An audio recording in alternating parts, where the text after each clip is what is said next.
Le revenu, c'est comme l'air sous les ailes de l'oiseau. Et ce serait un droit civique s'il y avait un revenu de base. Bienvenue sur Terre. Aujourd'hui, chacun a un revenu, plus ou moins. Sinon, il ne pourrait même pas survivre. Mais sous quelles conditions? Comment chacun obtient-il son revenu? 4 Allemands sur 10 travaillent. Ce travail leur procure un revenu suffisant pour vivre. Presque 3 sur 10, en majorité les enfants et les jeunes, ont un revenu par leur famille. 2 sur 10 vivent de leur retraite ou de leur rente. Et moins d'1 sur 10 de l'assurance chômage ou de l'aide sociale. Tous les revenus sont le résultat de l'activité économique, mais 41% seulement sont le fruit d'un travail rémunéré. Tous les autres sont dits revenus de transfert, des revenus qui ne sont pas directement liés au travail. Alors pourquoi l'idée d'un revenu de base nous semble-t-elle si étrange? Ce qui semble étrange, c'est que le revenu de base est inconditionnel. Mais aujourd'hui, les conditions d'accès aux revenus sont-elles encore adaptées à notre temps? À moins de nous montrer tout à fait naïfs, il faut admettre qu'à l'avenir, le marché du travail ne pourra plus assurer l'intégration sociale de toute la population.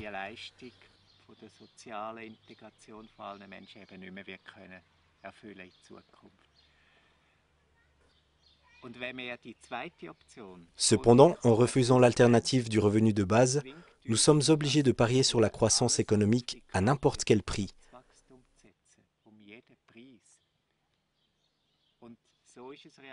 C'est d'ailleurs ce qui se passe dans la politique aujourd'hui. De l'extrême droite à l'extrême gauche, l'ensemble du monde politique en appelle à grands cris à la croissance économique.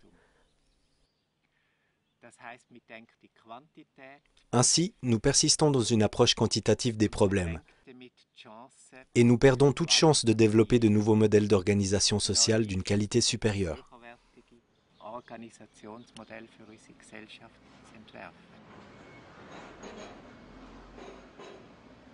Aujourd'hui pourtant, croissance économique ne rime pas forcément avec création d'emplois.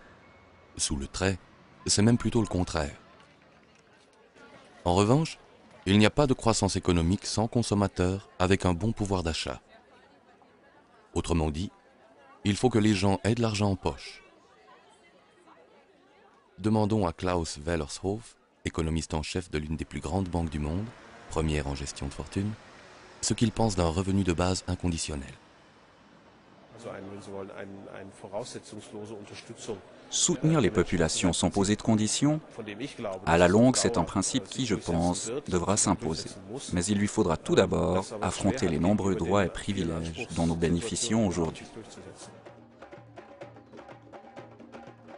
Mais de quel droit pourrait-il bien s'agir? Du droit de préserver les places de travail, peut-être? Tous les politiciens le réclament. Mais pense-t-il vraiment au travail? Ou plutôt aux recettes fiscales? Ou bien s'agit-il de limiter le nombre de ceux qui vivent de l'aide sociale et pèsent sur le budget de l'État?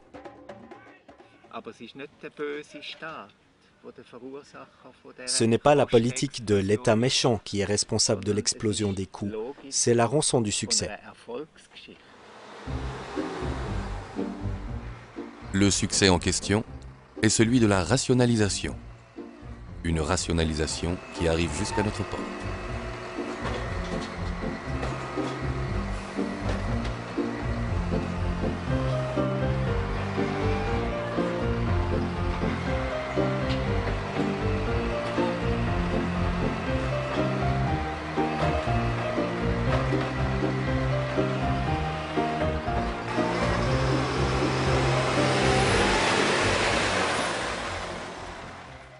Et comment va continuer l'histoire de ce succès?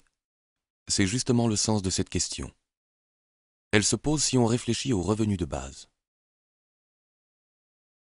Il existe différents modèles de revenus de base.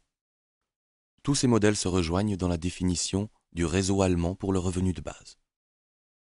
Elle comprend 4 critères.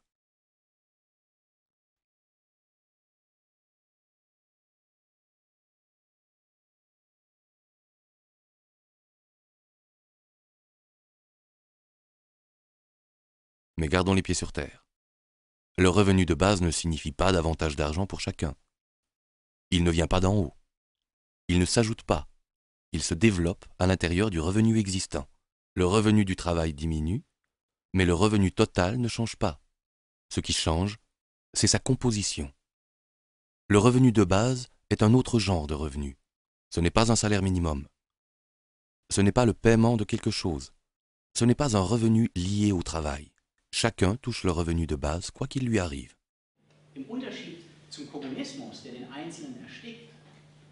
Contrairement au communisme qui étouffe la personne et au libéralisme de marché qui cherche à l'isoler, le revenu de base lie la sécurité à une liberté maximale, pour que l'individu puisse devenir maître de ses choix. Le montant de cette garantie doit suffire pour pouvoir réellement refuser une activité rémunérée. La possibilité de refuser est une condition essentielle pour pouvoir négocier librement et à égalité. Tous ceux qui sont à l'heure actuelle tributaires de l'aide sociale ne le seraient plus avec le revenu de base, car ils remplaceraient les prestations sociales de l'État, jusqu'à hauteur de son montant. Ce n'est que dans le cas où des prestations sociales plus élevées que le revenu de base seraient nécessaires que la différence serait conservée. Seuls ceux qui ont aujourd'hui moins que le revenu de base auraient davantage d'argent en poche. Il s'agit d'abord des enfants et des jeunes, autrement dit des familles, ou alors des personnes ayant une retraite insuffisante. Il s'agit des travailleurs pauvres ou des indépendants qui s'appauvrissent en travaillant. Le revenu de base éradique la pauvreté et il stabilise les classes moyennes en les rassurant. Il supprime la peur des vieux jours. Ce n'est pas de l'argent que les uns donnent aux autres en leur faisant mauvaise conscience. Ce n'est pas une aide octroyée quand on est dans le besoin et dont on se sent redevable, mais une perspective, et pour tous. Le revenu de base ne part pas du principe que l'homme est bon. Il ne règle pas non plus tous les problèmes. Ce n'est pas une question d'argent, mais il donne à chacun la possibilité de trouver soi-même davantage de solutions.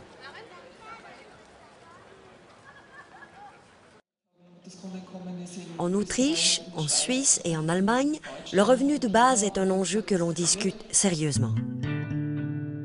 Je crois que cela vient du fait que c'est le moment idéal. Il nous rend la dignité humaine. Et il n'est pas lié au bien-être social de la société. Il aurait un effet sur l'escalade des tensions sociales que nous connaissons aujourd'hui. Nombreux sont ceux qui ont un emploi, mais qui n'en veulent pas vraiment. On dit de cela, ces gens nous prennent nos emplois. Parce qu'en même temps, d'autres sont exclus alors qu'ils veulent travailler. Le jour où ce sera la décision de l'intéressé qui comptera, les choses vont bouger. Le plus intéressant dans ce système, c'est que je ne pourrai plus dire à la fin de ma vie que je n'ai pas pu faire ce que je voulais.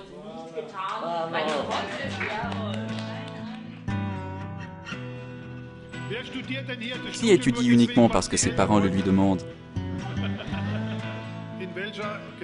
Dans quelle société voulons-nous vivre? Si vous ne vous posez pas ce genre de questions, vous pouvez tout de suite éteindre votre ordinateur. Il y aurait une floraison d'initiatives. Pour ma part, je suis sceptique. Je suis très sceptique. Parce que je pense que si ce revenu est mis à disposition, la motivation pour le travail et la performance vont baisser. Elles seront nulles. L'emploi rémunéré rend malade, parce que le temps permettant d'accomplir le travail est de plus en plus court. Ce qui peut se démontrer très simplement de manière empirique. Au fond, le revenu de base pose les fondements d'une société plus libre. C'est le plus important. Il nous libère de la dépendance salariale et crée plus d'autonomie. La question va se poser tôt ou tard. Comment est-ce qu'on finance tout ça? Parce que l'argent doit bien venir de quelque part. Je peux effectuer les calculs économiques nécessaires et je vous dis, ça marche. Le grand défi du revenu de base, c'est que chacun doit réapprendre à vivre. C'est ça l'essentiel. Et là, nous en sommes tout au début. Pas pour le financement. Le financement est acquis. La difficulté, c'est la liberté.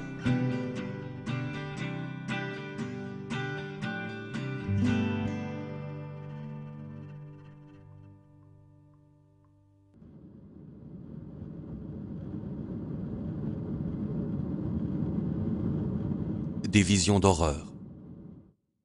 Le début du XXIe siècle n'en manque pas. Les journaux en sont pleins, et nous aussi. Le revenu de base n'est pas un thème abstrait qui nous renvoie au rôle de spectateur. C'est une question qui touche chacun, parce qu'avec ce revenu, chacun peut refuser de faire ce qu'il ne peut pas assumer, et ne faire que ce qu'il veut vraiment. Tout le monde resterait à la maison? Personne n'irait plus travailler? Tout s'arrêterait? Comme si c'était la grève? Et les cadres, en RTT permanente? Et le sens des responsabilités? Hors de vue? Plus personne ne rame? Plus personne ne bûche? Les universités désertes? Le revenu de base s'apprête-t-il toute motivation pour une qualification plus élevée? Pour entreprendre une formation supérieure? Sans contrainte, personne ne développerait plus son capital humain? Alors qu'aujourd'hui déjà, on manque de personnel qualifié, que va devenir notre économie? Ce qui me révolte le plus, c'est le fait qu'au fond, personne ne se demande plus à quoi l'économie est censée servir. C'est un domaine de la vie en société qui est censé assurer notre existence, produire et mettre à notre disposition des biens qui nous sont utiles. Mais cette façon de voir a complètement disparu. Aujourd'hui, l'économie fonctionne en circuit fermé. Elle poursuit d'autres objectifs qui n'ont pratiquement plus rien à voir avec la vie humaine, qui peuvent même détruire la vie humaine.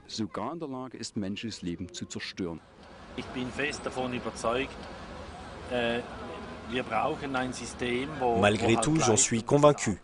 Nous avons besoin d'un système qui récompense la performance, qui rémunère le travail bien fait.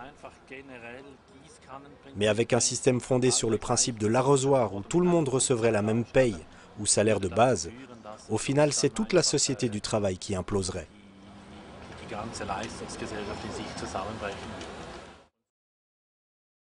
Pour l'année 2001, les prestations payées en Allemagne. 56 milliards d'heures de travail rémunérées. Les prestations non payées, 96 milliards d'heures de travail à la maison, pour les enfants ou encore dans le cadre d'une activité bénévole. Un revenu de base n'empêcherait pas du tout la rémunération du travail. La question qui risque de se poser, c'est plutôt de savoir, dans les entreprises, comment diriger des collaborateurs qui ne se laissent plus discipliner aussi facilement par le besoin d'argent. Idem en politique. Comment gouverner des citoyens rendus plus indépendants grâce à leur revenu de base? Et comment est-ce qu'on se gouverne soi-même? Est-ce que vraiment tout le monde serait en train de bronzer?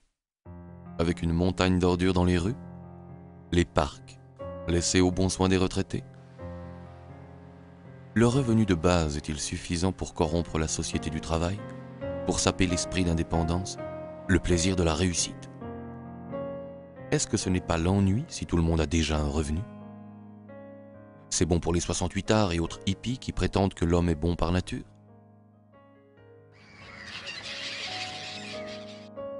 Mais l'homme est aussi un animal, qui, plutôt qu'un revenu de base, préférerait un terrain de chasse. Attendons plutôt de voir ce que les nouveaux marchés vont nous rapporter. Dehors, devant la porte. C'est comme ça pour beaucoup de nos semblables qui ne peuvent passer à table. Le revenu de base rendrait-il les hommes plus proches? Ou bien creuserait-il encore plus le fossé de la société à deux vitesses? Pour les uns, les emplois lucratifs, une formation à prix d'or, la gestion sans entrave du capital, tandis que les autres s'arrangeraient avec leur revenu de base, peuplant leur temps libre de rêves et de hobbies, tout en gagnant un petit supplément avec des boulots à 2 €, et ne seraient plus en travers du chemin pour les choses importantes. On peut aussi dénaturer le principe du revenu de base. Par exemple, en fixant un montant tout juste insuffisant pour vivre, tout en éliminant l'ensemble des prestations sociales. Dans ce cas, tout le monde est obligé de travailler, sans convocation personnelle, et à des salaires comme en Chine, sans que le fait d'avoir un revenu de base ne permette de les refuser. Enfin, et si on complique les paiements à l'infini, en instituant des régimes particuliers, des calculs de compensation et des conditions à vérifier. Et on reviendra à peu près à la situation actuelle, mais en pire.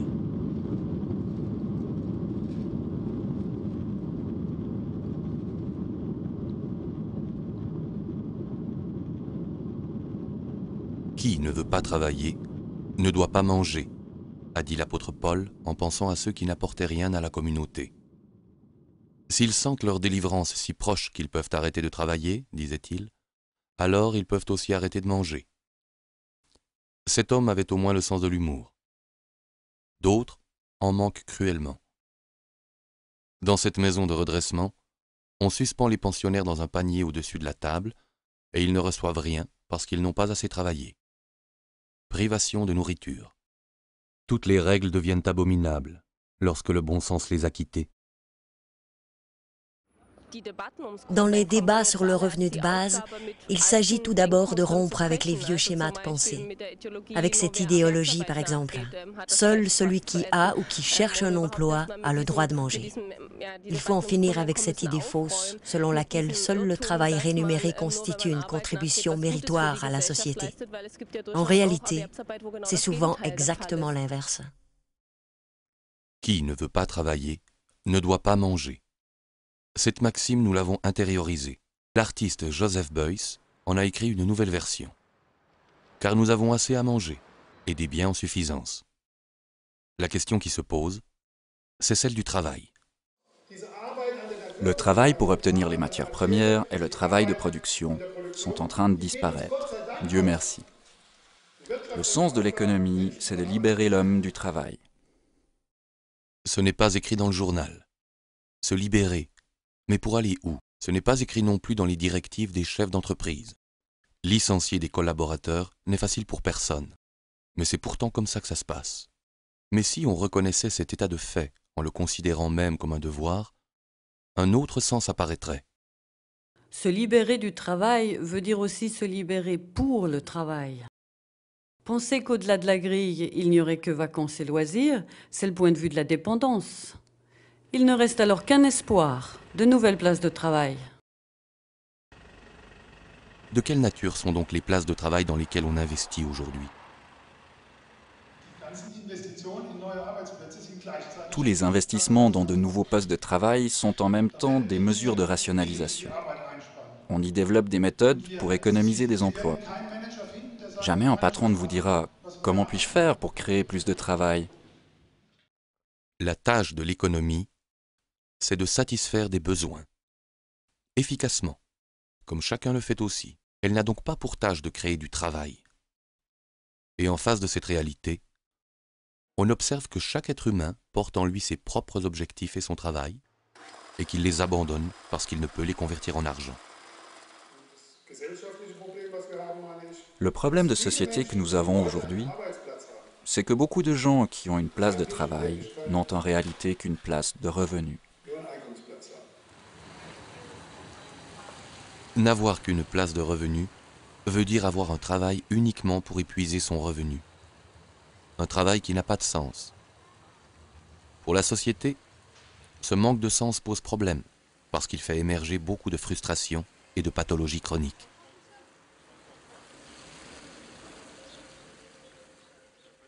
En Allemagne, 12% des salariés se sentent tout à fait à leur place. Cela fait un peu plus d'1 sur 10. Plus de la moitié, 54%, sont plus ou moins insatisfaits de leur travail, mais apprécient néanmoins ses bons côtés. Enfin, 34% sont clairement mécontents de leur travail. Autrement dit, 1 sur 3. Ce qu'on appelle conflit du travail est en fait un conflit du revenu. Et dans les conditions du travail, on se bat contre la privation de travail. Car mon travail, c'est moi. Mais il ne peut y avoir de droit à un travail qui m'oblige. Il n'existe pas de droit à être obligé de faire quelque chose, comme il n'y a pas non plus de droit à être acheté. Le droit au travail ne peut signifier que le droit d'exercer une activité choisie, que personne ne peut octroyer ou enlever. Un tel droit au travail suppose un droit au revenu. C'est un comble. On a du travail et il y a une agence de l'emploi, mais pas d'agence du revenu. Ce jeune homme veut dire qu'il a beaucoup de travail, mais pas pour autant un revenu. Quel effet pourrait avoir un droit au revenu sur la société? Le sociologue suisse Uli Meder nous donne quelques indications.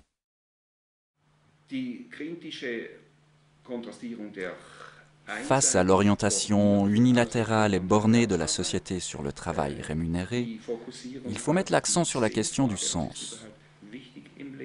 Qu'est-ce qui importe vraiment dans la vie?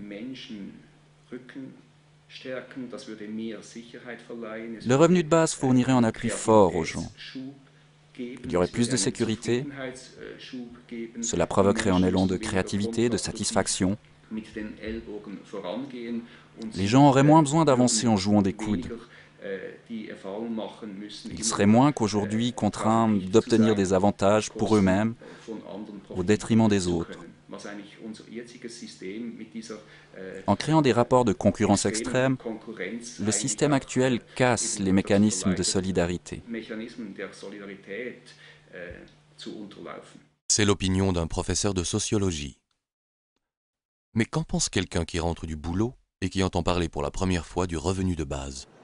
Ça veut dire que tout le monde aurait le même salaire? Non, chacun gagnerait ce qu'il gagne, mais tous recevraient un socle fixe, qui est le revenu de base. Mais seulement s'ils travaillent? Non, quoi qu'ils fassent. Mais alors, on aura certainement un problème de motivation au travail. Si je dispose de toute manière d'un salaire de base garanti, pourquoi irais-je encore travailler? Mais pour vous, ça serait comment? J'irais volontiers travailler. Rester à la maison n'est pas une solution. J'aime mon travail, je le fais volontiers. Mais il y a sûrement des types qui n'iraient plus travailler. Si vous aviez un revenu de base, est-ce que vous iriez encore travailler? Spontanément, environ 60% répondent « oui », comme avant. Environ 30% répondent « oui », mais plus à plein temps. Ou encore « je ferai autre chose ».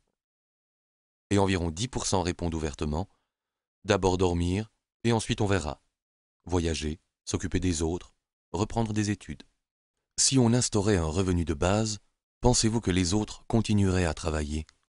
Environ 80% répondent « non ». Probablement que la majorité ne serait plus motivée pour aller travailler. C'est quoi un travail pour lequel il faut se faire motiver? Sans doute pas le travail que l'on fait pour soi-même. Pour celui-là, on se motive tout seul. Quelle est la motivation pour le travail? Là, ce sont des enfants qui travaillent. Tout à fait normal, à une certaine époque. Et nous, on continue à acheter. On ne sait pas très bien, la marchandise vient d'Extrême-Orient. C'est là-bas qu'est exécutée aujourd'hui une grande partie de ce qu'on appelle les sales boulots. Ou alors, si c'est chez nous, on aime bien avoir des gens qui viennent d'ailleurs. De temps à autre, il peut se faire qu'il manque des papiers, des contrats et la sécurité minimale. Et les congés maladie?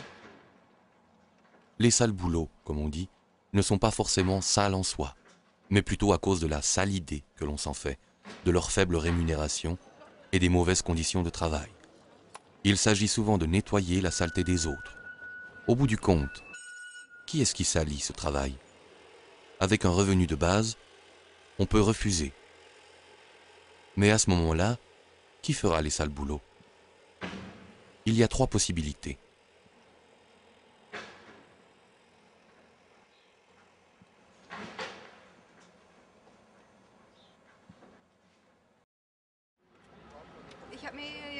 Je m'imagine une caissière de supermarché.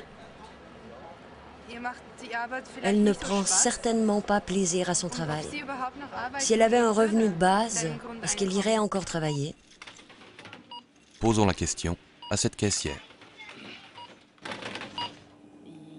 Oui, personnellement, je n'arrêterai pas de travailler. Parce que je ne peux pas imaginer que je reste à la maison sans rien faire, même si j'ai ce truc de base de 1000 €. 1000 €, c'est un chiffre comme ça. Ça pourrait être plus, ou moins. D'abord, honnêtement, ça ne me suffirait pas. C'est pourquoi on l'appelle revenu de base. Cela devrait suffire pour le minimum vital et une intégration dans la société. La plupart des gens voudront gagner plus, comme aujourd'hui. Mais revenons-en à la caisse. Pas vraiment un métier de rêve? Évidemment, on pense toujours au travail à la caisse. Mais on a affaire avec un tas de gens et tout dépend de comment on se sent soi-même. Personnellement, je suis quelqu'un de très ouvert. Je n'ai pas de problème et au fond, je me trouve très bien ici. Dans un sens, ça ne changerait pas grand-chose. Je ne supporterais pas de ne pas travailler. Je m'ennuierais trop. Certaines choses pourraient changer. Je pourrais voyager et voir des choses qu'aujourd'hui je ne peux pas voir, car je dois apprendre un métier. Le stress pour trouver du travail est énorme pour tous. On est là et il n'y a presque plus de place. Si on avait le revenu de base, ce ne serait pas si stressant.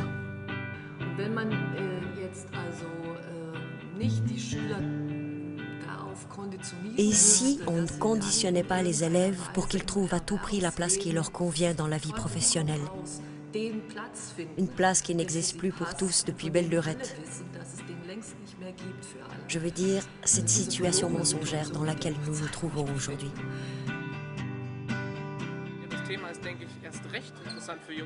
Oui, cette idée intéresse particulièrement les jeunes, parce qu'en fait, on constate aujourd'hui dans les écoles que beaucoup de jeunes ont peur de l'avenir. C'est en fait notoire qu'ils se préparent pour un métier et qu'ils choisissent le moindre mal, de peur de se retrouver sans rien plus tard. Dans le revenu de base, je vois une possibilité et une chance de pouvoir entreprendre ce que l'on veut vraiment et de le faire bien. En même temps, j'y vois une crise de sens. Cela donne du temps et de l'espace pour réfléchir. Et quelle serait l'influence du revenu de base sur le travail lui-même? On répartirait le travail sur un plus grand nombre de personnes et comme ça, il redeviendrait satisfaisant. Qui parlait de crise de sens? Oui, je crois que nous vivons en grande partie dans une grande illusion. Nous vivons aux dépens de la nature, aux dépens des générations futures, aux dépens de nos partenaires.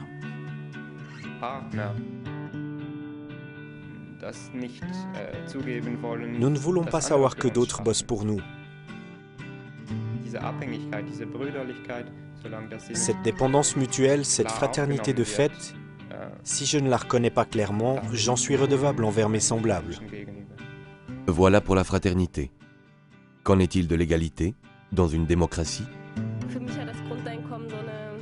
Pour moi, le revenu de base joue un rôle de démocratisation à des niveaux multiples. Si les gens ont une sécurité matérielle, ils sont plus difficiles à corrompre. Cela permet le développement d'une société démocratique qui profitera aux riches comme aux pauvres. Qu'en est-il de l'art? Même quand je ne crée pas physiquement une œuvre, je continue néanmoins à travailler. C'est là la grande difficulté pour un artiste. Pour créer une nouvelle œuvre, vous n'êtes pas payé pour le temps que vous mettez à vous inspirer de la vie. Il y a le temps réel passé au studio à faire une pièce, mais comment tu te finances pour être en situation d'inspiration? La vie, c'est une forme d'art. Et pour une future maman? Ce serait génial. Je pourrais m'investir comme je le désire dans l'éducation de mon enfant, sans avoir mauvaise conscience.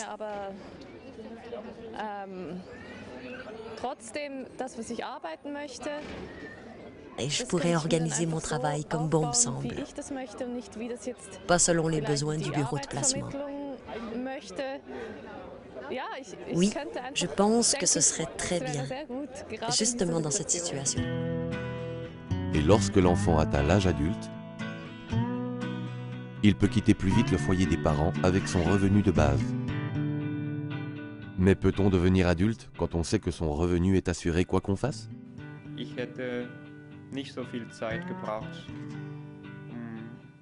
Je n'aurais pas eu besoin d'autant de temps pour faire ma rébellion. J'aurais admis bien plus vite mon intégration dans la vie économique et dans la société, car le prix existentiel à payer n'aurait pas été aussi élevé. J'aurais eu moins de crainte de devoir renoncer à l'essentiel. Le revenu de base change tout dans un tas de domaines et il pourrait déclencher bien des choses.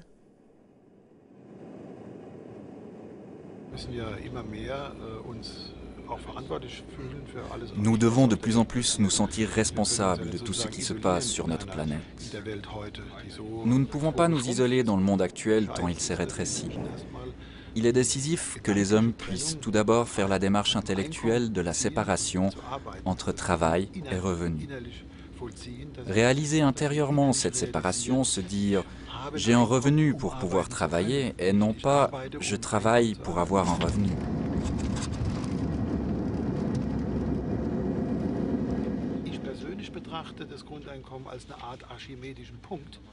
Personnellement, je considère le revenu de base comme une sorte de point d'appui d'Archimède, à la suite duquel se poseront des quantités de questions. Mais on n'arrivera pas à grand-chose si on s'attaque à trop de problèmes à la fois. On ne progressera que si on table sur la force de l'individu. Tout en dépendra.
Thomas Paine est un théoricien des droits de l'homme et l'un des pères fondateurs des États-Unis d'Amérique. C'est lui qui a inventé ce nom. Son ouvrage, Le sens commun, a été l'un des déclencheurs de la Révolution américaine. Ses idées ont largement influencé la première constitution démocratique du monde. En vérité, nous considérons que tous les êtres humains ont été créés égaux, qu'ils ont tous été dotés de certains droits inaliénables comme la vie, l'amour, la liberté et l'aspiration au bonheur. Rights of Man, les droits de l'homme, monstrueux à l'époque, mais aujourd'hui encore. Les mêmes droits pour tous parce que nous sommes tous des êtres humains? Complètement idiot. Pour avoir des droits, il faut être propriétaire. Et que pourraient en faire les autres à part devenir arrogants? Les droits de l'homme? Mais cela signifierait l'abolition de l'esclavage. Et qui fera le service et tous les sales boulots qu'on ne veut ni payer ni même reconnaître? Ces mêmes peurs surgissent encore aujourd'hui à l'idée du revenu de base. L'économie serait anéantie, la société tomberait dans le chaos. Mais ce fut bien pire encore lorsque la terre devint ronde. L'Église se raccrocha longtemps à la galette. Celle-ci était entourée des eaux du chaos, et celui qui s'approchait par trop près du bord tombait dans le néant. Cette galette était sous la voûte d'un firmament fixe, où les astres décrivaient leur orbite. Au-delà, des sphères abritaient les puissances célestes qui inspiraient aux hommes la peur ou l'espoir. C'est exactement notre façon de considérer aujourd'hui l'argent et l'économie.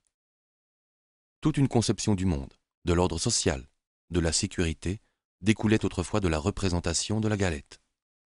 Et chaque époque s'imagine à nouveau que la terre est plate et que quelqu'un trône au-dessus. D'ailleurs, comment est-ce que ça pourrait marcher que la terre soit ronde? Lorsqu'enfin elle fut ronde, elle continua évidemment de trôner au centre de l'univers et ne tourna pas autour d'elle-même. Ce qui rendit la tâche de déterminer la trajectoire des planètes extrêmement ardue. Autrement dit, tout dépend de l'endroit où l'on se place. Il en va de même avec le revenu de base. La difficulté vient de ce que j'ignore dans quel sens je vais évoluer. J'arrive très vite à la limite de la compréhension si je prends comme point de départ la société actuelle et que je la considère comme un système immuable, reposant sur les idéologies bien ficelées qui me sont familières. Tout devient beaucoup plus simple si ma démarche part de l'être humain et du devenir. Chaque système est en soi cohérent et ne peut pas basculer de lui-même dans un nouveau système.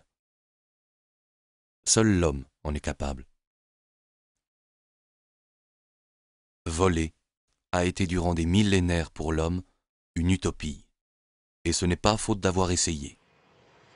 Aujourd'hui, cela va de soi. Un autre exemple, le droit de vote. Une société peut-elle fonctionner si chacun y met son grain de sel? Comment le simple citoyen, avec son horizon limité et ses intérêts plutôt personnels, pourrait-il décider de ce qui est bon pour l'État dans son ensemble? Et ensuite, on a découvert que parmi les citoyens, il n'y avait pas seulement des hommes, mais aussi des femmes. Vous vous imaginez? Les femmes sont bien trop sensibles. Il faut les protéger de mettre tout en dessus-dessous avec leurs décisions. Et qui fera le ménage? Ce sont les mêmes arguments qui surgissent aujourd'hui contre le revenu de base. En Suisse, le droit de vote des femmes fut introduit en 1971. On était allé sur la Lune 3 ans auparavant. Peu de temps avant ce bouleversement, personne ne pensait que ça pouvait marcher de s'opposer ainsi au pouvoir établi. Mais ce qui n'aurait pas dû fonctionner, fonctionne aujourd'hui très bien.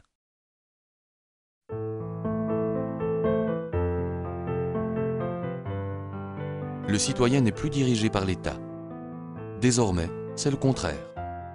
Chaque individu est politiquement souverain et il donne un mandat à l'État lors d'élections libres et de votations populaires.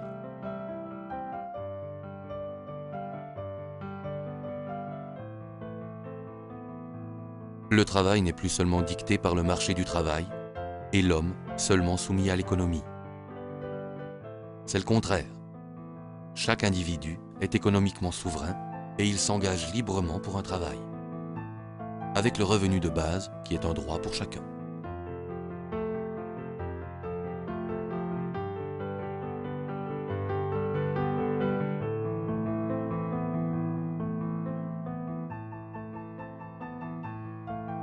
Thomas More était Lord chancelier du roi d'Angleterre Henri VIII.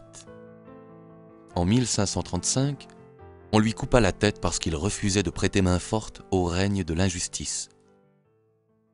En 1935, l'Église catholique le canonisa. En l'an 2000, le pape Jean-Paul II le déclara patron protecteur de tous les gouvernants et de tous les politiciens. Thomas More est l'auteur de Utopia, le compte-rendu d'un voyage imaginaire sur une île de meilleure gouvernance. D'autres hommes de lettres s'en inspirèrent. Depuis la parution de ce livre, on parle d'utopie, ou topos, veut dire le non-lieu, le lieu que l'on n'a pas encore trouvé ici et maintenant sur Terre, à part dans mon imagination. L'idée d'un revenu de base se trouve déjà dans les utopies sociales de la Renaissance.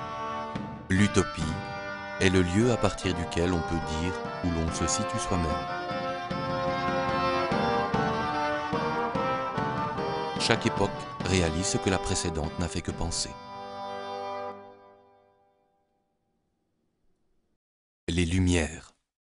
Je dis tout haut ce que je vois, ce que je pense pour être la vérité, et je rends mon savoir accessible à tous. Chaque époque a ses nouvelles lumières. De quoi s'agit-il?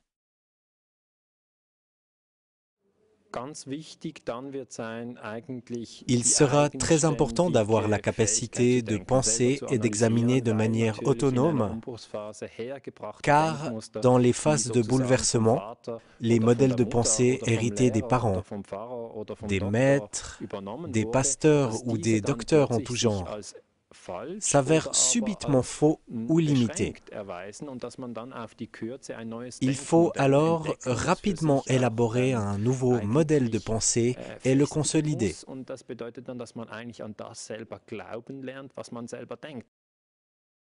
Lorsque l'on veut gravir le Cervin, il faut penser à se lever tôt le matin, car il faut être au sommet à midi pour ne pas redescendre dans la nuit et le froid. Chaque Suisse le sait. En ce qui concerne la consommation de pétrole, nous sommes arrivés au sommet sans nous soucier de savoir comment on allait redescendre. Le peak of oil, la plus grande capacité d'exploitation de pétrole possible, sera bientôt atteint. Ensuite, la descente sera raide. Sur le plan du travail rémunéré, le plein emploi est également une phase provisoire, un sommet. Le travail rémunéré a déjà dépassé son pic. En 1995, le futurologue Jeremy Rifkin prophétisait déjà les conséquences de la fin du plein emploi.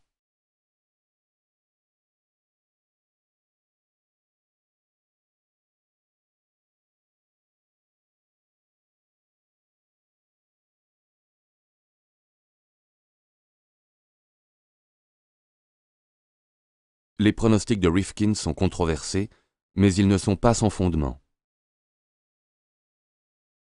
En 1982, la production d'acier aux USA se chiffrait à 75 millions de tonnes et occupait 300 000 travailleurs.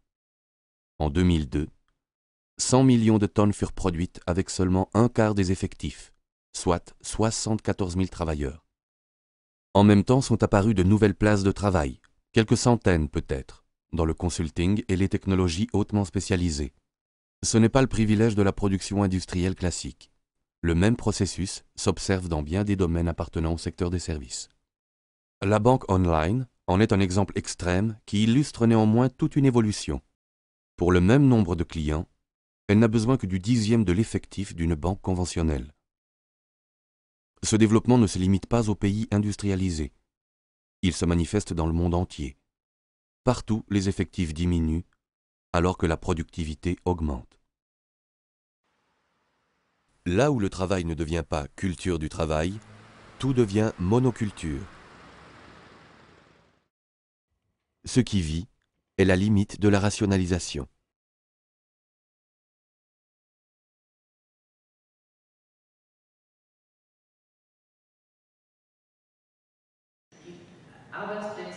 À l'avenir, les places de travail ressembleront à celles des artistes et des publicistes, non sous forme d'entreprise. Alternativement, beaucoup, puis peu d'argent. Beaucoup, puis peu de travail. Seul, puis en équipe.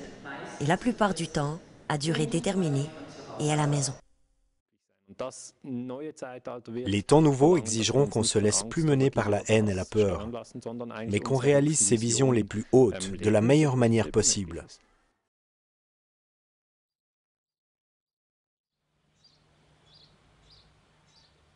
Il y a 100 ans, quelqu'un qui travaillait dans l'agriculture produisait assez pour 3 autres personnes. Aujourd'hui, un agriculteur produit assez pour 120 personnes. Pourquoi? On le voit ici. C'est comme ça. Et bientôt il en sera ainsi presque partout.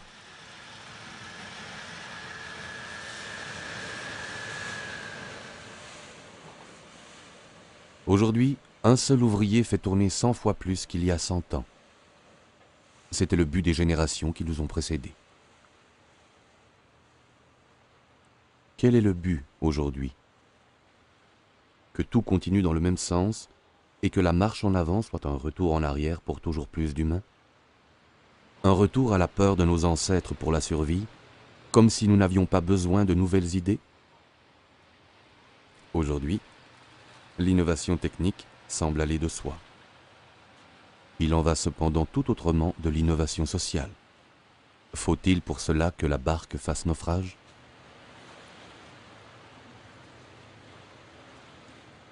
Lorsque l'esprit ne progresse pas, le corps régresse. Les changements sociaux nécessitent d'autres forces que celles qui entraînent les machines. Dans le sillage du progrès, le social tangue. Qu'en est-il de l'état social?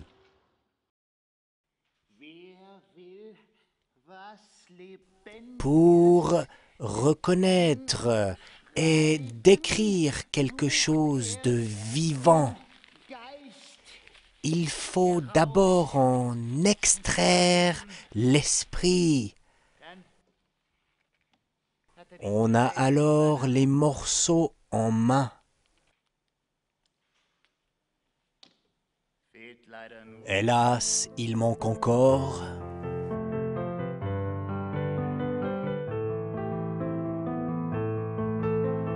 le lien spirituel. Je ne vous comprends pas très bien.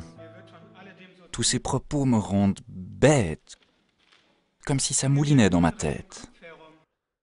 C'est ce qui se passe lorsque tout devient plus simple, grâce à encore plus de formulaires et encore moins de collaborateurs.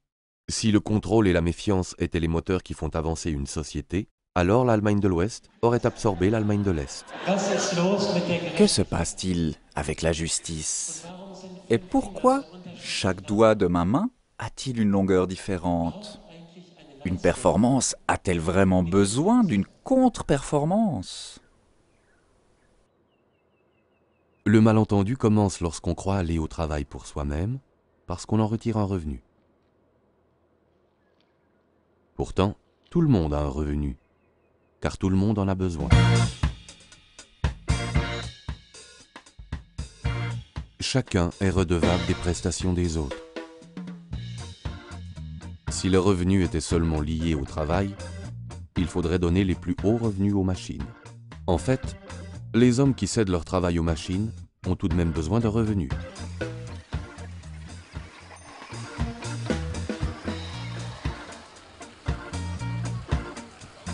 Bien entendu, le revenu de base ne supprime pas le travail rémunéré. Il ne lui enlève que son monopole, et il donne plus de marge de manœuvre pour les choses sérieuses. Et le sens ne se trouve pas seulement dans la fonction.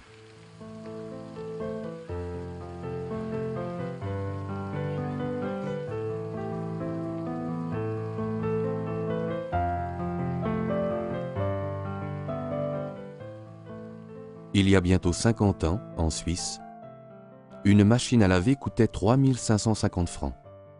C'était beaucoup d'argent. 50 ans après, la même machine coûte 3 195 francs. Le prix est resté quasiment le même. Mais un franc valait alors 3 fois plus que maintenant. C'est-à-dire que la machine coûte aujourd'hui le tiers de ce qu'elle coûtait il y a 50 ans. Une coupe de cheveux coûtait environ 3 francs 50. Et aujourd'hui, environ 40 francs. Autrement dit, là où on a pu optimiser les méthodes et utiliser la technologie, là où le travail humain a diminué, les coûts ont baissé. Par contre, là où ce n'était pas possible, par exemple chez le coiffeur, les coûts ont augmenté. Le travail humain coûte cher. Parce que les hommes ont besoin d'un revenu et qu'ils paient un impôt sur ce revenu. Si nous considérons son pouvoir d'achat, le coiffeur ne gagne pas plus aujourd'hui qu'autrefois. C'est en comparant ces évolutions de prix qu'on peut voir le genre de travail qui peut être rationalisé et celui qui ne peut pas. Et on comprend ce que signifie pour nous la rationalisation. Si le prix de la machine à laver avait suivi celui de la coupe de cheveux, elle coûterait aujourd'hui 40 000 francs.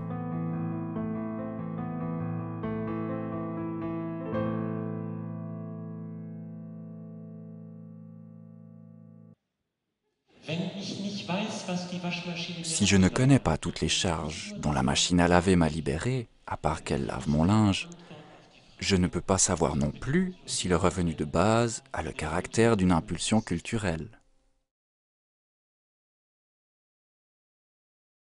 Il y a 212 ans, dans son ouvrage Agrarian Justice, Thomas Paine réclamait déjà un revenu de base.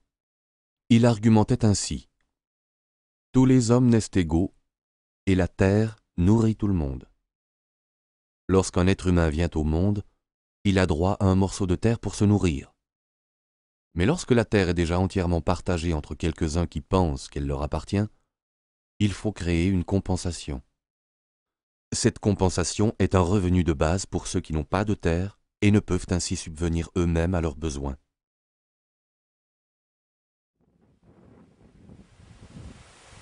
Mais depuis, le vent a tourné. Même celui qui possède la terre ne peut plus subvenir à ses propres besoins. Cela va mieux pour tout le monde si je ne dois pas construire moi-même mon tracteur et si mon champ ne sert pas seulement à mes propres besoins. Car le fruit de mon travail est toujours pour les autres. L'autosuffisance signifie que je fais pousser mes propres légumes et que je vis de ce que je peux produire. Ce qui dans nos pays ressemble à une production vivrière n'en est pas une à proprement parler, mais plutôt un terrain d'expérience. Notre vie dépend de ce que les autres produisent. Tout mon travail est accompli pour les autres, et tout ce dont j'ai besoin a été produit par d'autres. C'est avec l'argent que cette interaction fonctionne. La valeur produite par le travail se concrétise lorsque le fromage est payé par l'acheteur.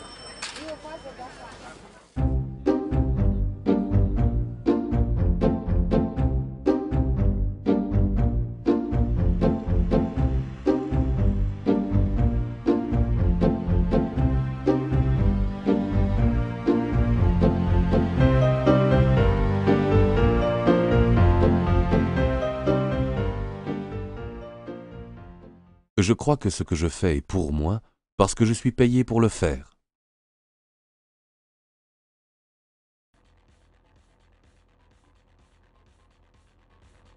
En enfer, il y a un bon repas et de fort longues cuillères. Chacun en prend une.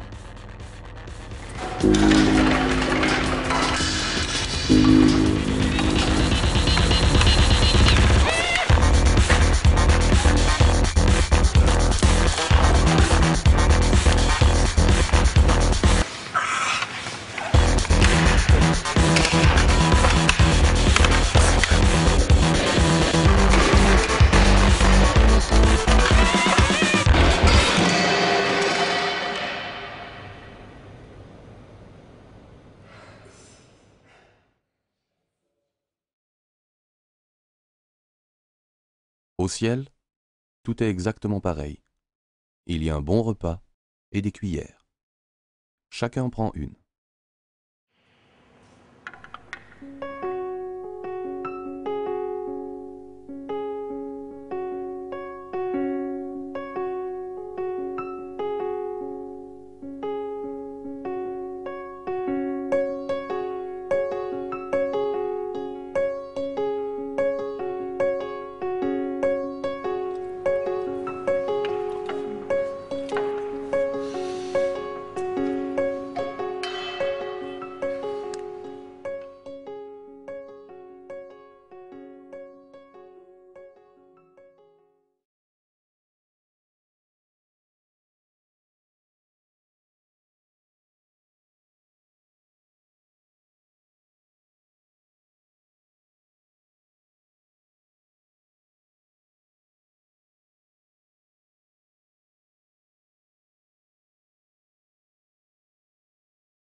Avec ce changement de paradigme, c'est une honte de faire mordre la poussière à celui qui travaille pour moi et qui ne peut pas vivre de son travail.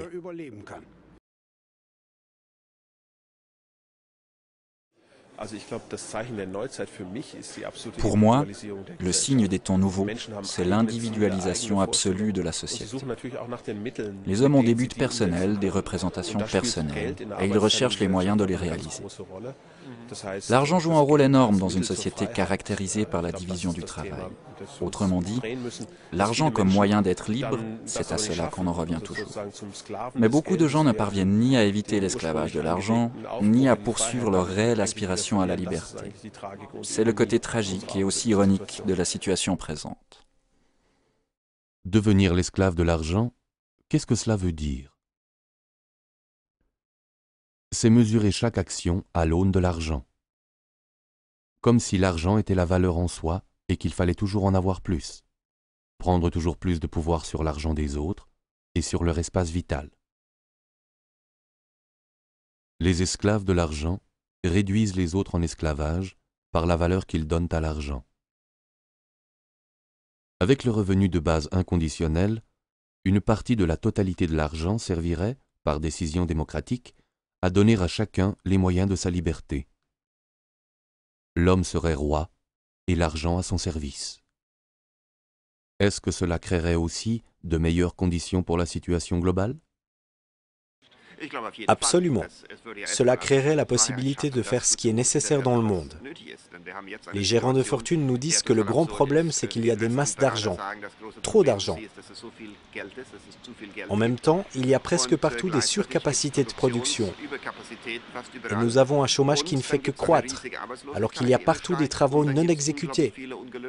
Il y a donc beaucoup de choses que l'on peut et doit changer d'urgence, si l'on ne veut pas sombrer dans une catastrophe globale.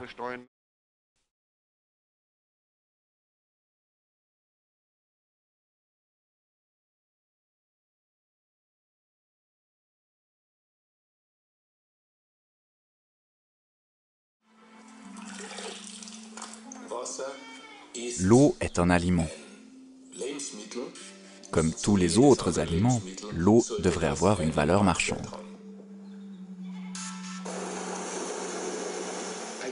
Un enfant qui meurt de faim aujourd'hui est un enfant assassiné.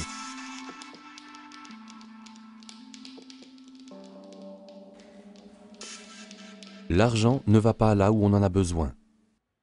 Il se barricade loin des réalités sociales et s'auto-reproduit. Devant la porte, c'est la pénurie. Les grosses sommes nouent entre elles des rapports incestueux.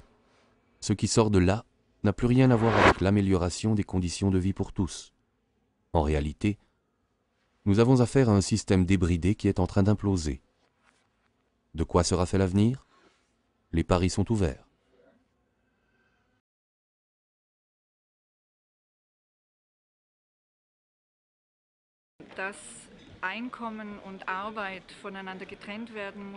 La réalité nous montre toujours plus clairement que le revenu doit être séparé du travail. À mon avis, le revenu de base apporterait aussi une solution pour les chômeurs, car il y a une quantité incroyable de travail, mais il n'y a pas d'argent pour le payer. Le revenu de base serait une façon d'introduire l'argent là où il répond à un besoin de libérer les hommes, pour qu'ils puissent faire ce pourquoi ils sont doués. Découpler travail et revenu. Le revenu de base le fait jusqu'à hauteur de son montant. Comment organiser cela dans une société? Le cercle représente la création de valeur dans une économie nationale. Plus celle-ci est productive, plus le cercle grandit. Par création de valeur, on entend la somme de tous les biens et services produits et vendus dans le pays pendant une année. Cette création de valeur se compose d'une partie publique et d'une partie privée. La moitié environ de la valeur créée va à l'État par le canal des impôts et autres prélèvements obligatoires. De cette manière, nous payons nos écoles, notre police, nos prestations sociales, ainsi que tous les services assurés par l'État. Ce sont des prestations qui ne sont pas à la charge de l'individu, mais que nous voulons financer en commun, des prestations qui font l'objet d'un mandat démocratique. En Suisse, pour l'année 2005, cette quote-part de l'État représentait 36%. En Suède, 56%. En Autriche, exactement la moitié de la valeur créée dans le pays. En Allemagne, 47%. Qu'en serait-il avec le revenu de base? Pour tous les salaires versés par l'État, le revenu de base ne signifierait qu'une autre manière de verser l'argent. Car l'État obtient déjà l'argent par l'intermédiaire des impôts. Aujourd'hui aussi, c'est avec l'argent des impôts que l'État paie ses employés, les fonctionnaires et les ayants droit des prestations de transfert. Pour tous ces revenus, le paiement d'un revenu de base ne demanderait qu'un changement dans la comptabilité. Pour les revenus privés, l'argent pour le revenu de base n'est pas encore dans les caisses de l'État. Il faut d'abord qu'il arrive à l'État par voie fiscale, avant d'être distribué sous forme du revenu de base. La quote-part de l'État augmente alors sensiblement. Cela signifie-t-il encore plus d'État?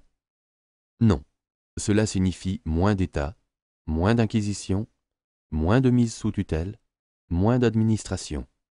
L'État ne joue qu'un rôle d'intermédiaire, de fiduciaire et de garant du droit au revenu de base.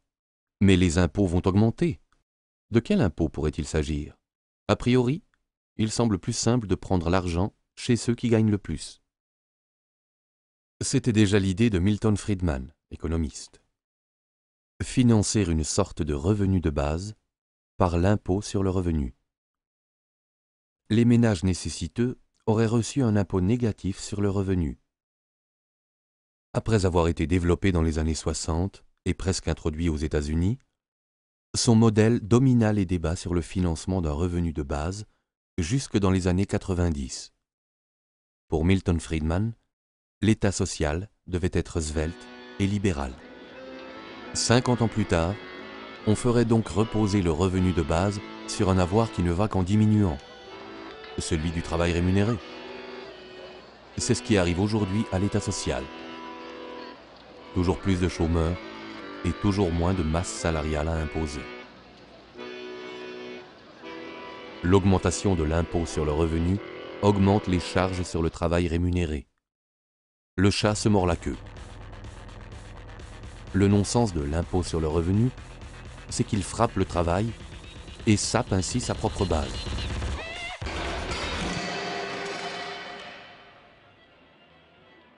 De quel impôt pourrait-il donc s'agir aujourd'hui? Examinons la chose concrètement dans cette entreprise. Une cafétéria à Bâle, avec plus de 1000 clients par jour, 40 collaborateurs, 3,5 millions de francs de chiffre d'affaires annuel. Qu'en est-il des impôts? Dans une entreprise, les impôts sont toujours des coûts que la vente doit couvrir, sans quoi il n'y aurait bientôt plus d'entreprise. En principe, il existe 3 types d'impôts. La TVA, qui est payée directement par le consommateur, les charges salariales et l'impôt sur le revenu. La TVA figure sur chaque quittance. Elle est visible. Elle ne représente pas de frais pour l'entreprise et n'apparaît pas dans son bilan. Qu'en est-il des charges salariales? Là, je dois faire comme si l'employé et le patron payaient chacun leur part. Puisque c'est la loi, je ne peux pas l'éviter.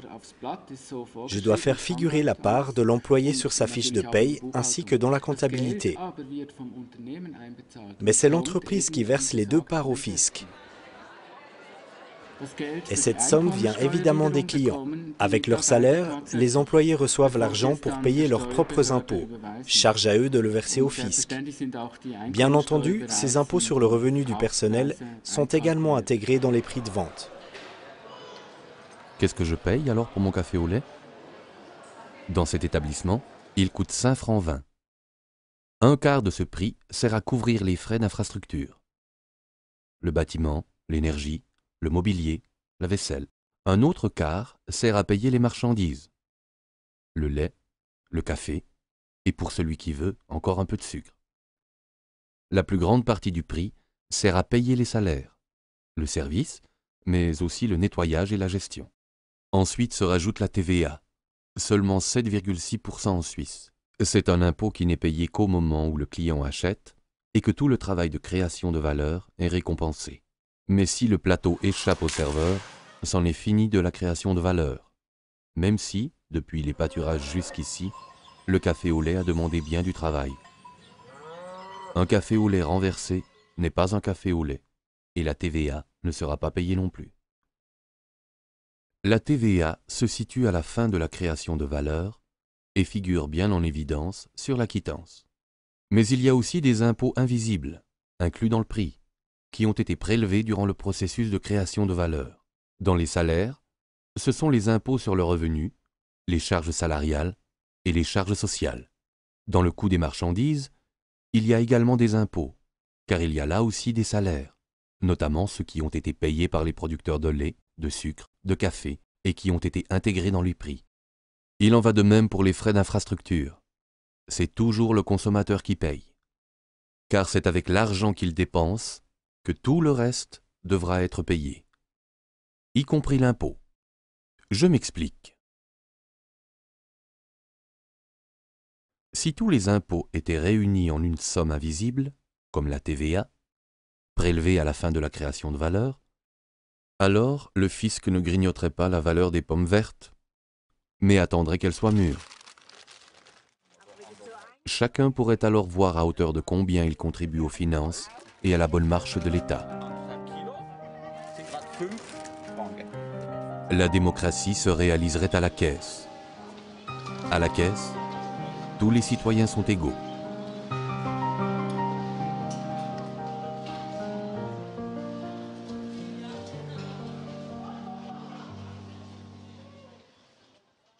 Et le travail au noir? Il n'y aurait plus de travail au noir si l'impôt se réduisait à la TVA, car il n'y aurait plus d'impôt prélevé sur le travail. En revanche, les ventes au noir seraient une très grande tentation. Payer une coupe de cheveux seulement 20 francs versés en sous-main, cela ferait une très grande différence. Là où la vente se fait sans quittance, on pourrait échapper à la TVA. Mais s'il n'y avait plus que ce type d'impôt, les inspecteurs fiscaux seraient certainement très efficaces pour traquer les tricheries. En revanche, on aurait moins besoin de conseillers fiscaux. Une grande partie du travail bureaucratique diminuerait, tant dans les administrations publiques que privées. Dans un monde sans frontières, l'État n'a une chance de percevoir des impôts de manière durable que s'il trouve un type d'impôt qui ne peut pas lui échapper. Cet impôt qui ne peut pas lui échapper, c'est la taxe sur la valeur ajoutée. Elle est payée là où le consommateur dépense son argent. C'est pourquoi on peut aussi l'appeler impôt sur la consommation. Cet impôt n'est pas payé par celui qui apporte le café au lait, mais par celui qui le consomme. L'impôt sur le revenu, en revanche, fait comme si mon revenu était le produit de mon travail, parce que c'est ce que je ramène à la maison. Il est le revenu de l'économie de subsistance, mais il pose problème dans une économie de marché. Plus de retraités, plus de chômeurs.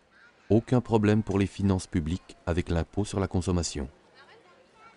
Car on consomme toujours et on produit en suffisance. Or, c'est là qu'apparaît le prochain problème posé par l'impôt sur le revenu, car il n'y a pas d'impôt sur le travail de la machine. Si deux produits de même prix demandent plus ou moins de travail humain, l'impôt sur le revenu n'est pas le même. Dans un cas, il y a beaucoup d'impôts à payer, et dans l'autre, il y en a peu.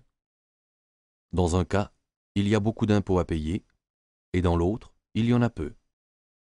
Comme les machines ne touchent pas de salaire, leur travail est largement exempté d'impôts. Comme s'il s'agissait de travail au noir. À gauche, c'est l'exemple du coiffeur. À droite, celui de la machine à laver. Comme les impôts sont prélevés sur le travail humain, il y en a beaucoup dans le premier cas et peu dans le second. Par contre, si l'on considère la création de valeur de chaque produit sans les impôts et que l'on impose chaque produit au même taux de TVA jusqu'à obtenir le même montant total d'impôts, en vert, que le montant total d'avant, en rouge, le premier produit coûtera moins qu'avant et l'autre davantage. Le travail humain et le travail de la machine seraient imposés de la même manière, car l'impôt ne serait perçu que sur le résultat de la création de valeur. La machine ne déchargerait plus seulement l'être humain de son travail, mais également d'une partie de l'impôt. Enfin, si le prix de la coupe de cheveux ne diminuait pas, les recettes fiscales augmenteraient considérablement. L'impôt sur la consommation serait prélevé sur toutes les importations destinées à la vente. La production du pays serait imposée de la même manière. Cet impôt frappe tout ce qui est vendu dans le pays, car il profite à ceux qui vivent dans le pays. Inversement, l'impôt sur la consommation n'est pas un bien d'exportation. Le produit qui franchit la frontière n'emporte pas sa charge fiscale avec lui. Chaque État reste souverain en ce qui concerne l'ampleur et le financement de son budget. L'impôt sur la consommation est le seul impôt équitable à l'heure de la globalisation. C'est un impôt équitable pour un commerce équitable. C'est ici que fut inventé l'impôt sur la vente. Voici la terrasse de Brühl, sur les berges de l'Elbe, à Dresde. Le comte Heinrich von Brühl a eu l'idée d'un prélèvement sur chaque vente dans le pays. 2 siècles plus tard, on introduisit en République fédérale d'Allemagne une taxe semblable, mais calculée autrement, la taxe sur la valeur ajoutée. Elle donne plus d'espace à la division du travail et reste neutre quant à la concurrence. En Allemagne, avec un taux de 19%, elle fournit la plus grande part des recettes fiscales. En Suède, son taux est de 25%. La TVA est une exigence pour l'entrée dans l'Union européenne. C'est l'impôt de l'avenir, c'est l'impôt de l'économie de marché. Le docteur Hardorp est une personnalité qui œuvra à l'introduction de la TVA en Allemagne. Il l'appelle impôt sur les dépenses ou impôt sur la consommation et pense que ce devrait être le seul et unique impôt.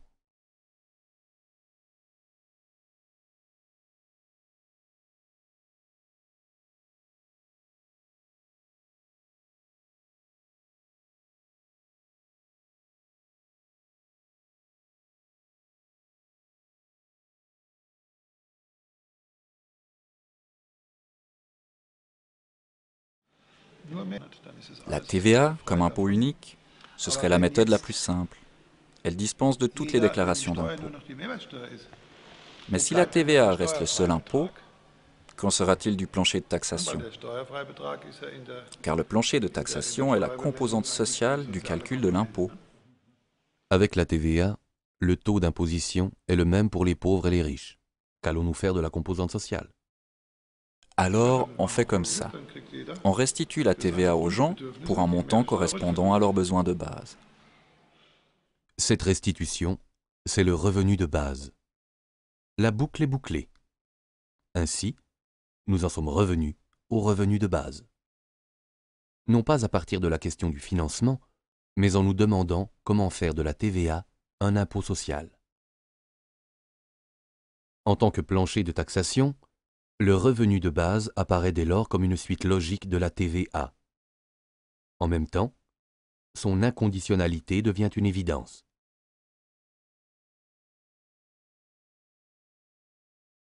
Faisons un rapide calcul.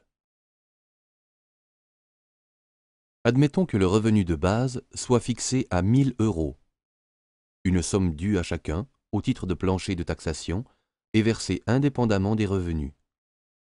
Celui qui ne gagne rien de plus dispose de 1 000 €. Les autres ont en plus leur revenu privé. Celui qui reçoit un salaire de 500 € aurait alors un revenu total de 1 500 €. Avec un salaire de 1 000 €, on obtient un revenu total de 2 000 €, etc. Dans cet exemple, chacun reçoit le revenu de base de 1 000 € comme s'il s'agissait d'un retour d'impôt. Quels seront alors les impôts que l'on paiera? Si l'imposition du travail disparaît, et si tout l'impôt est prélevé par la TVA sur le résultat de la création de valeur, le taux de celle-ci se situera vers 100%. La moitié du prix à la consommation ira alors au fisc. En payant un produit 10 €, on paye 5 € d'impôt. Celui qui dépense 1 000 € paye 500 € d'impôt. Mais comme il a reçu 1 000 € du fisc pour son revenu de base, en réalité, il paie moins 500 €. Plus exactement, il touche 500 € de l'administration fiscale. De même, sur les 1 500 € dépensés par un autre, la moitié, soit 750 €, va au fisc. Comme il a droit lui aussi à ses 1 000 € de revenus de base, il ne paie en fait que moins 250 €. C'est-à-dire qu'il reçoit 250 €. Une dépense de 2 000 € contient 1 000 € d'impôt, l'équivalent du revenu de base. Ce consommateur n'a donc rien payé ni reçu du fisc. En réalité, ce n'est qu'à partir d'une dépense supérieure au double du revenu de base que le consommateur est imposé. Ainsi, une consommation de 3 000 € contiendra 500 € d'impôt, etc. Autrement dit, si on tient compte du revenu de base, le plancher de taxation réel se situe à 2 000 € de revenus consommés. À partir de ce niveau, le taux d'imposition de ce revenu est progressif. Pour 3 000 € de consommation, ce taux est de 17%. Pour 5 000 €, il monte à 30%. Pour des revenus consommés plus élevés, le taux peut aller jusqu'à 50%. Du côté négatif, dépenses en dessous de 2 000 €, la progression est analogue. Avec le revenu de base, la progressivité sociale du taux d'imposition de la TVA serait assurée, et surtout efficace.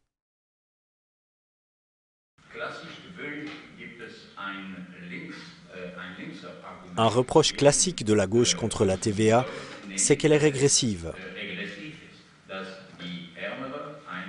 Comme il s'agit d'un impôt sur la consommation et non pas d'un impôt sur le revenu, les catégories modestes de la population contribuent proportionnellement davantage que les catégories aisées.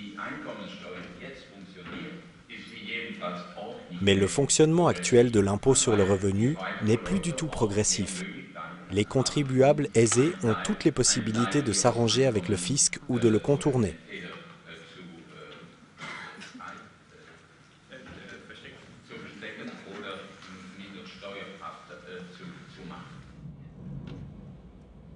Celui qui en a les moyens peut trouver comment minimiser ses revenus pour qu'on ne mette pas la main dessus. Celui qui n'a pas ces moyens ne peut que se soumettre. En définitive, l'impôt sur le revenu est intégré dans les prix avec la progression, sans pour autant qu'un quelconque revenu de base ne permette de créer une compensation sociale. L'impôt sur le revenu n'est plus que de la poudre aux yeux. Autrement dit, il nous dispense d'y regarder de plus près. Voilà comment se présente l'impôt perçu en une fois sur le prix du produit fini. Et comment il se présente quand il est perçu tout au long de la fabrication du produit. Les frais de salaire représentent alors la moitié du prix. À droite, ils ne comptent plus que pour un quart. À gauche, les salaires exercent une grande pression sur les coûts, parce qu'ils en représentent une grande partie. On licencie plus vite. On intensifie le travail jusqu'aux limites du supportable, et il n'y a pas de marge pour essayer autre chose. À droite, il y a moins de stress, plus de marge de manœuvre pour s'adapter aux fluctuations, voire engager un collaborateur de plus. C'est ainsi que la TVA exerce ses effets sur le travail. Le revenu de base va dans la même direction. Une partie du revenu de base est déjà couverte par l'impôt existant. L'autre partie, comme nous l'avons vu, fait certes augmenter l'impôt, mais revient à chacun à travers le revenu de base, y compris à ceux qui travaillent en amont, dans la production de biens intermédiaires ou dans des travaux d'infrastructure. L'impôt ne frappe que le produit fini, lorsque celui-ci est entre les mains du consommateur. Voici donc la composition du prix du café au lait lorsqu'il est servi au consommateur. Le tiers inférieur, les salaires, les marchandises et les infrastructures. Le tiers médian, le revenu de base, et le tiers supérieur, les autres prestations des administrations publiques. Du reste, tous les prix sont des revenus. Le tiers inférieur représente les revenus de ceux qui sont directement engagés dans la création de valeur. Le tiers supérieur représente les revenus des personnes qui travaillent à l'établissement des conditions cadres ou exercent des fonctions publiques. Le tiers médian est le prix du revenu de base pour tous. Dans ce restaurant, la charge salariale ne correspondrait plus à la moitié des coûts, mais à environ 1/6. Les collaborateurs et collaboratrices disposeraient néanmoins d'un revenu égal, à gauche après déduction des impôts, et à droite en comptant le revenu de base.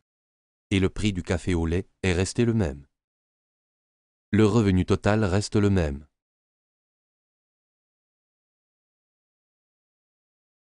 Car le revenu de base remplace une partie du revenu du travail.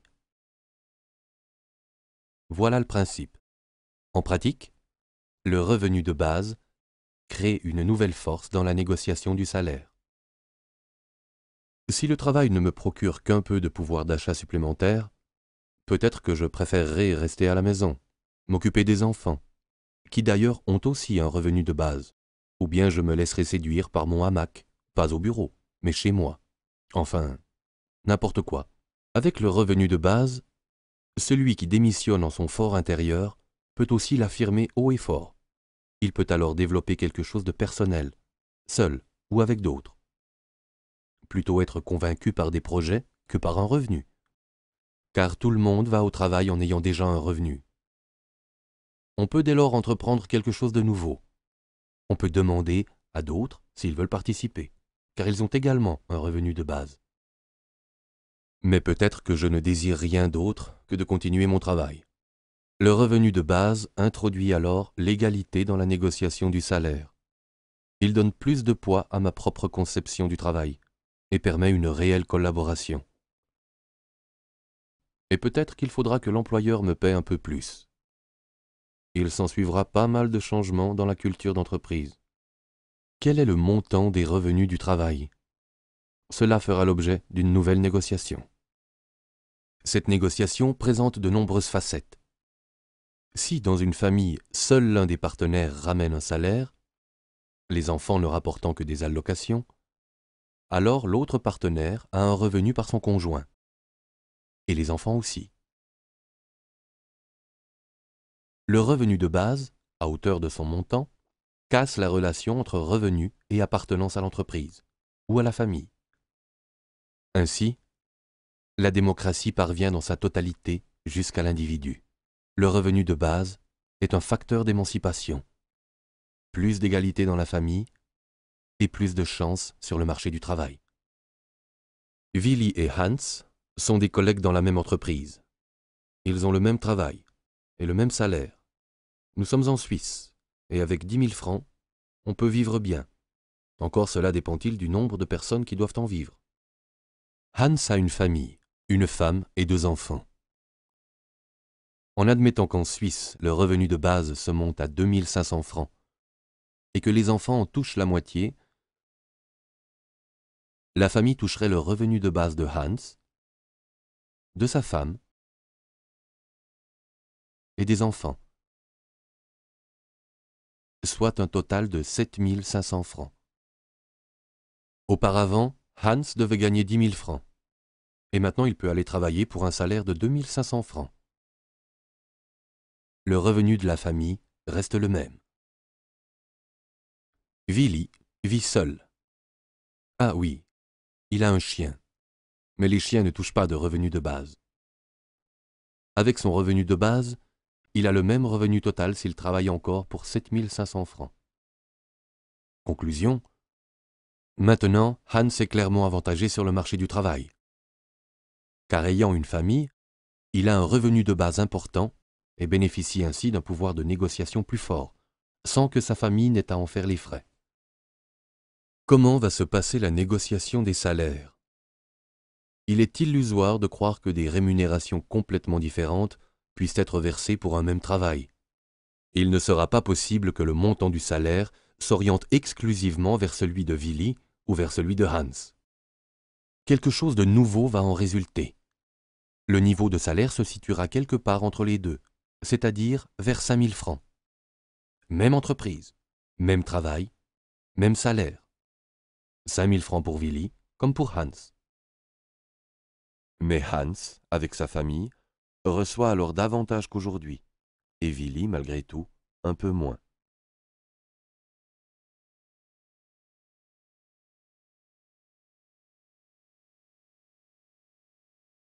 À côté de la création de valeur mesurable en argent, il y a une autre création de valeur qu'on ne peut pas comptabiliser, la création de valeurs bénévoles, sociales, culturelles ou humaines. Avec l'introduction du revenu de base, cette création de valeur non rémunérée prendrait de l'ampleur. Par exemple, dans la santé, les soins donnés par dévouement, ou encore l'activité spirituelle, le temps consacré aux autres, une formation qui valorise, la libre recherche dans tous les domaines de la vie et une liberté d'entreprise pour créer des impulsions nouvelles. Des activités qui ne se laissent ni rationaliser, ni rémunérer. Le revenu de base nous laisserait du temps pour nous poser la question du sens de la vie. L'activité consacrée à créer de la valeur marchande irait-elle pour autant en diminuant? C'est possible, si l'on ne travaille que 2 jours par semaine pour se consacrer le reste du temps à une grand-mère qui d'ailleurs touche aussi un revenu de base. Avec l'automatisation généralisée que nous avons aujourd'hui, cela ne provoquerait pas une baisse de la production. Sur la base d'une société plus saine, plus sereine, plus sûre d'elle et plus imaginative, bien des choses trouveraient une nouvelle valeur. Des projets qui restent aujourd'hui dans les cartons deviendraient alors réalité. La dynamique économique en sortirait renforcée, ainsi que la création de valeurs mesurables en argent.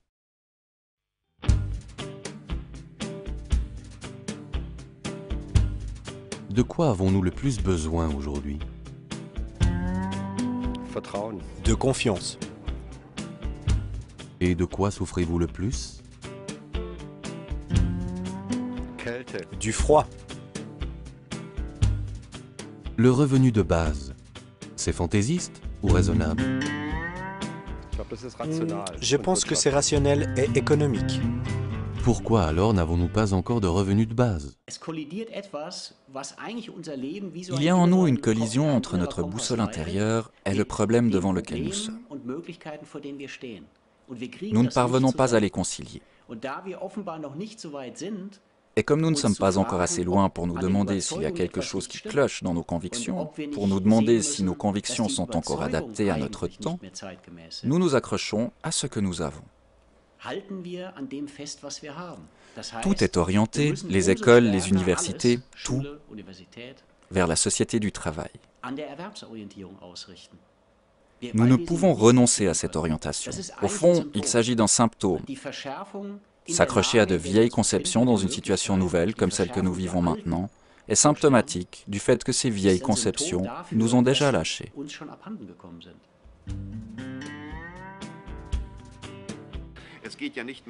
Il ne s'agit pas de continuer à faire fonctionner le système actuel, mais d'envisager des alternatives, des systèmes concrets, visibles.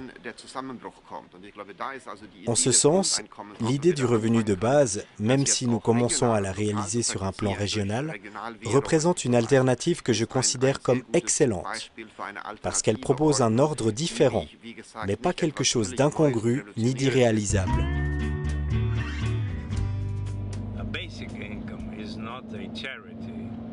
Un revenu de base n'est pas une aumône, ce n'est pas une assistance. Comme vous le dites, c'est un droit civil. C'est le droit de chaque personne à profiter du bien-être de la nation. C'est le mérite du sénateur Suplicy d'avoir obtenu que le droit au revenu de base soit introduit dans la loi brésilienne, comme perspective pour l'avenir. Dans quel pays peut-on envisager réellement l'introduction d'un revenu de base? Je pense que c'est possible partout, même en Égypte, mais il faut l'aborder chaque fois autrement. On ne peut pas comparer le revenu de base égyptien avec les modèles que l'on peut développer en Europe, mais je crois qu'il est important malgré tout de l'adapter aux conditions régnant en Égypte. Quel serait l'effet d'un revenu de base sur les Égyptiens? Il aurait un effet libérateur, car les gens sont à lutter pour leur survie. Ils sortiraient de cette misère existentielle et envisageraient l'avenir tout différemment. Pour le moment, c'est de la survie pure. Monsieur Suplicy, pourquoi vous engagez-vous ainsi pour le revenu de base? Parce que je veux trouver la vérité. Alors,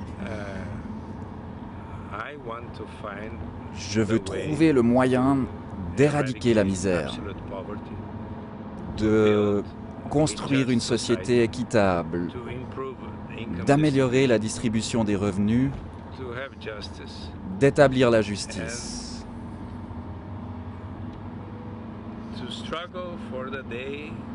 Je veux lutter jusqu'au jour où les hommes pourront tous se mettre à la table de la fraternité, comme l'a dit Martin Luther King dans son discours.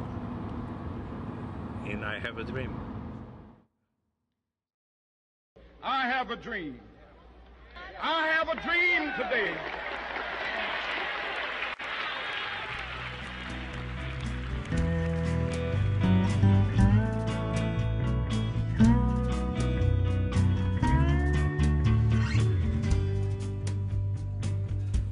On pourrait commencer avec un revenu de base pour les enfants.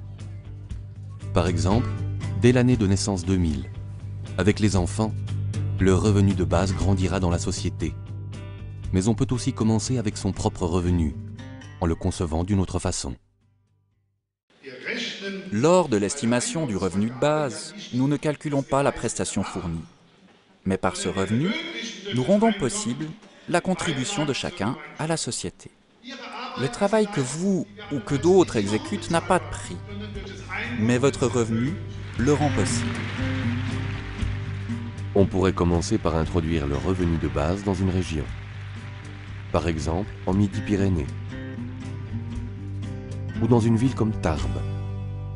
Des fondations pourraient commencer en émancipant financièrement les habitants, sans poser de conditions.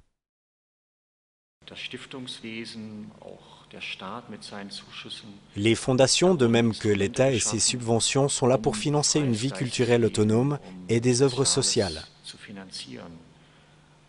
Mais l'individu, entrepreneur social ou culturel, n'est guère au centre des préoccupations. Ce sont des projets, des demandes de financement qui doivent obéir à des structures, à des critères. L'individu comme tel n'est pas pris au sérieux. C'est précisément ce que ferait le revenu de base.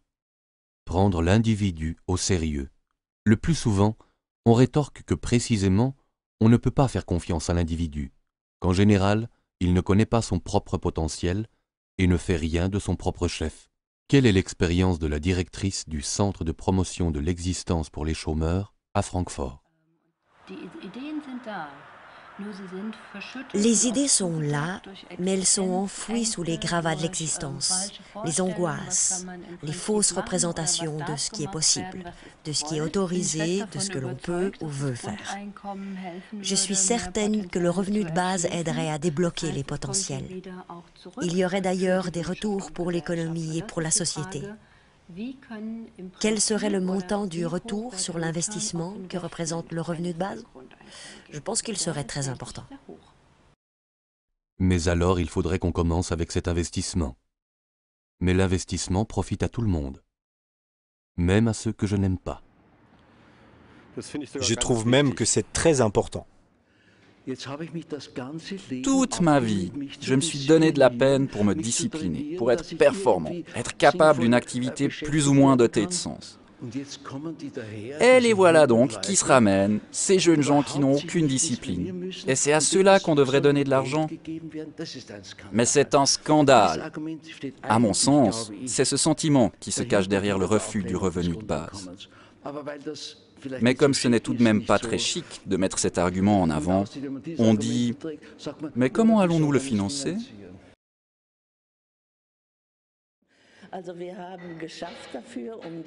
Nous avons travaillé pour la mécanisation, pour décharger l'être humain du travail pénible, et maintenant, on se plaint qu'il n'y ait plus assez de place de travail.